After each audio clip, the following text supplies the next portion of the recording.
السلام علیکم ناظرین، جو لوگ مردانہ جراثیم کی کمی کا شکار ہیں جس کی وجہ سے وہ حمل نہیں کر پا رہے، تو ایسے لوگ پریشان نہ ہوں۔ آج میں آپ کو ایک آسان اور فوری اثر کرنے والا ایک گھریلو نسخہ بتاؤں گا جس کو آپ آسانی کے ساتھ گھر پر ہی تیار کر لیں گے، اور ساتھ آپ کو یہ بھی بتاؤں گا کہ مردانہ جراثیم میں کمی کیوں آتی ہے، اس کی کیا وجوہات ہیں۔ سب سے پہلے آپ ان وجوہات کو جانیں اور ان میں سے جو کوئی مسئلہ آپ کو درپیش ہے اس کو دور کرنے کی کوشش کریں، تو بہت جلد نہ صرف آپ مردانہ جراثیم کی تعداد کو بڑھا پائیں گے بلکہ آپ کی مردانہ ٹائمنگ میں بھی اضافہ ہوگا۔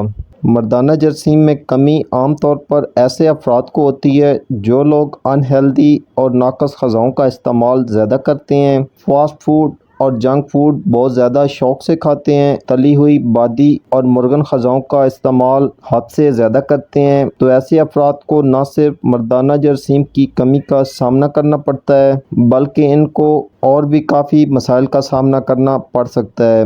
اس لیے سب سے پہلے ان غذاؤں سے مکمل پرہیز کریں، پھلوں کا زیادہ سے زیادہ استعمال کریں، اپنی روزانہ کی ڈائٹ کو اچھی طرح سے پلان کریں، تو اس سے بھی کافی حد تک آپ کے مسائل ٹھیک ہو سکتے ہیں۔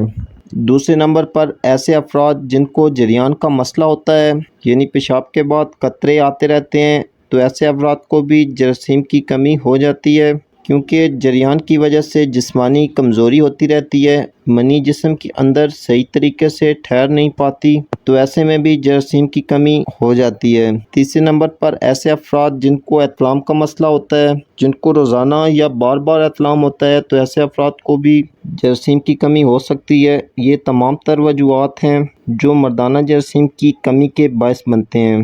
چلتے ہیں آج کے نسخے کی طرف۔ آج کا نسخہ نہ صرف آپ کے مردانہ جراثیم کو بڑھائے گا بلکہ یہ نسخہ آپ کے احتلام اور جریان کے مسئلے کو بھی ٹھیک کرے گا، اور ساتھ ہی ساتھ اس کے استعمال سے آپ کی منی پہلے سے بہت زیادہ ہو جائے گی اور مقدار میں بھی گاڑھی ہوگی۔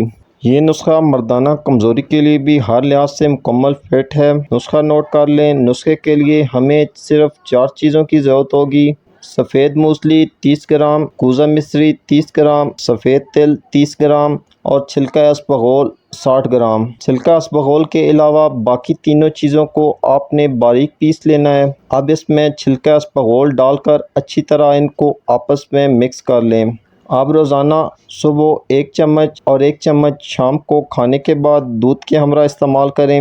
دودھ بہت زیادہ گرم نہ ہو اور نہ ہی بہت زیادہ ٹھنڈا ہو۔ اس نسخہ کو کم از کم 1 ہفتہ لازمی استعمال کریں۔